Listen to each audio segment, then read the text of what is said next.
Hannu Posoinen, son of Olavi, was third-generation forest Finn from the village of Afradsberg, deep inside the heartland of Sweden. He was the second-born son of the house, so that is why he most likely ended up as a soldier.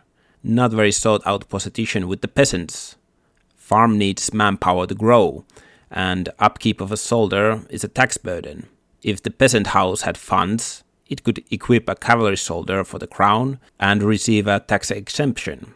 Gamble that might make the peasant household wealthy or lead to debt. Olavi took part of the Great Northern War with his king, Charles XII of Sweden, and fought in every battle with his king.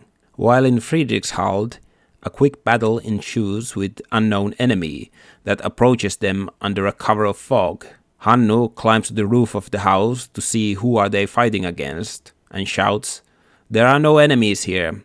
Aim towards hell instead of your own folk." The friendly fire incident ends there, and everyone wants to make him an officer.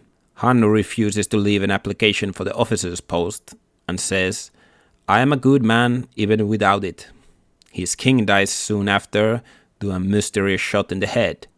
What you see in the painting is the recovery of the king's body and the long death march back home, where most of the army was lost. Also, I have to mention that one of my ancestors gets a brief description in the history books with the following remark: "Sick and swollen, can't be healed, has served 18 years and received several wounds that leave him unable to make a living for himself. Therefore, it is recommended that he should be admission to a military hospital." And that is all I know about him. Olavi Posoinen, on the other hand, survives and continues his service for 2 more regions, since military service was for life. When he finally returns to his village at the age of 60, there is no land plot for him to establish farmstead, but he gets to reside in his late father's home. He marries a much younger wife and has 5 children. By the time his story is written down in 1817, there were already almost 60 grandchildren living in the area.